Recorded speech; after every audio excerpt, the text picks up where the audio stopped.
from Tranquil Projects and based out of Hyderabad, again into affordable housing segment. We're building quite a lot of housing apartments actually, 11.5 lakh square feet under development, of which this Aura project that we are specifically talking about, that has about 210 apartments built over 4 blocks, and it's a 2.3 acre project, gated community. When we talk about Aura, the prime focus has always been somewhat, give the, apart from what ma'am has said, affordable housing and gated community is something that we wanted to give it to everybody.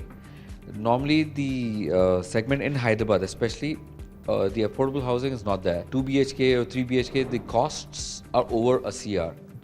So when we actually tapped this market, the clients and the customers who have come and who wanted to purchase the apartments, those customers are more or less first-time buyers and aspirational buyers. They've always lived in either their own houses or their farms or whatever this thing, and traditional standalone buildings, never a community living. So this project, has brought in clients who can actually get into the community living. 2.3 acres has all the facilities. We do provide clubhouse and all that. This has an 8,000 square feet clubhouse with a gym, with the utility hall, a small grocery store. We have the proper day lighting. We are coordinating with the architectural team and able to form with the IGBC guidelines and make sure with the proper ventilation and comfort inside the buildings for the occupants. And coming to the rainwater harvesting also, the main concern of this rainwater harvesting is to cater the water table. So at least in the nearby places, near the Nandikama areas, anyways where we see the groundwater table will be very low. So there we are making sure with the rainwater harvesting, capturing the water from the roof and non-roof areas. So we are making sure with the levels should be wet and then make sure with the water scarcity. We get the RERA approval, and that is when you are allowed to start construction. We are HMD approved, we are RERA registered. One big major factor that we've talked about is no common wall. Another major feature that we emphasize on all our projects is that we provide all kinds of amenities that you see in a regular luxury project. Our belief is that even though it is an affordable project or a luxury project or a economy project, you should be able to have the most of amenities that are possible, like jogging tracks, a swimming pool, any amenities, or a multi-purpose hall, because gated community is such that it's a city within a city.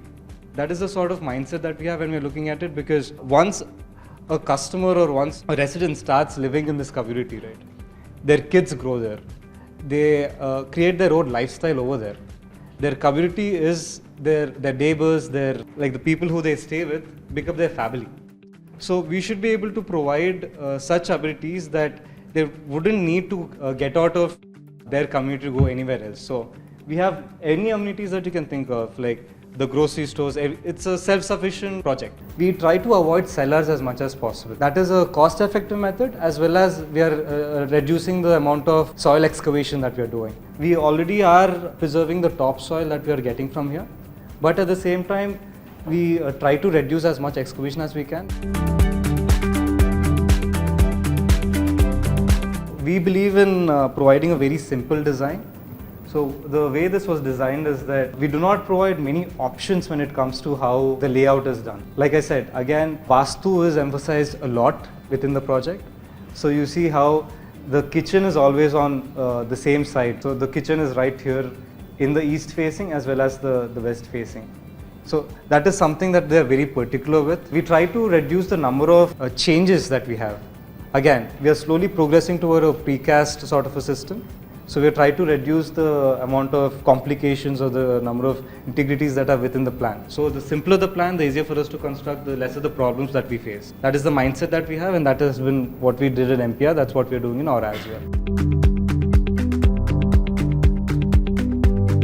The operational expenditure or STPs is something that is of a problem for the associations. As long as the builder is the one who's running it, like those 2 years of maintenance, usually in our case 2 years is what we maintain it for, and after that it's handed over to the association. And what most of our consultants and people who've been running these STPs talk about is that once it goes to the association, they neglect it. Most of them just stop it. They just immediately just drop all their waste into the sewer lines. This is happening because the operational costs of these, the current SBR system, the regular systems that have been in place, which have been used lately, the traditional systems, they come at a price. So monthly expenditure on these is quite a bit, and they should be incentivized by the government so that such practices won't happen. So that is one. And something similar, like we are looking at HT metering for our projects right now, as opposed to LT metering. HT metering is being added with GST, which is again something that should be incentivized rather than penalized. So that is another suggestion. Then another big thing for these is that we have to be creating awareness with end user. So the end user, so no matter how much we talk about like building being green, this is a sort of support that you're going to be getting, and so on and so forth to the customer, unless they realize that yes, over time this is it's got to be beneficial to them, it's beneficial to the world that they live in. Till we create that awareness, all of these discussions are they're not fruitful, correct? Even now the customer just looks at where am I getting the fixtures. They've got to look at what brand of stuff that you're using and what is the price of the apartment that you're getting, or the brand value of your company. No one is actually looking deeply into what is design, like am I getting a ventilated space, am I getting, because again we're all just selling everything on a picture, image, a rendering, right?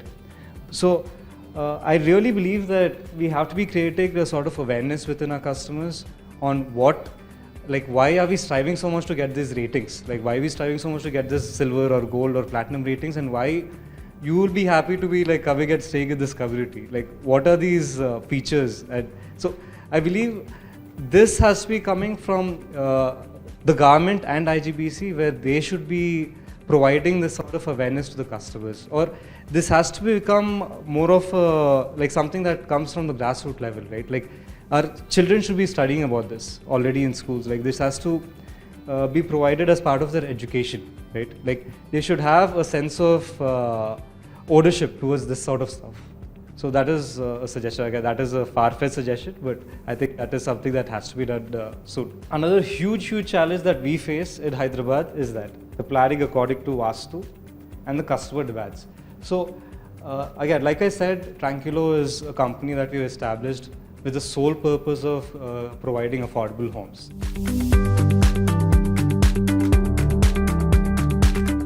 Along with looking at the short-term maintenance and issues that arise from construction, also look at long-term sustainability goals, because construction is such that we look at creating houses that last forever, but nothing lasts forever. So that was one key takeaway which I saw today, where we have to look at how sustainable would it be when you're breaking down your building as well. Of the embodied space into the specifications that are necessary for tender, that go into it. So that's one of the things that we have been trying to do, so that you are not just looking at structural strength and other issues that are part of your construction specification, but your carbon footprint, your water footprint becomes part of your specifications, and that will then go into the tendering processes and also get rated. So you are no longer looking at only L1 as cost, but L1 also as carbon and L1 also as water. So those are, but I mean, I think we are a little far away, but like Dr. Kalal was saying, that there are mechanisms now available to calculate. So that hurdle has been crossed on how do you know how much. That there are many tools now available that enable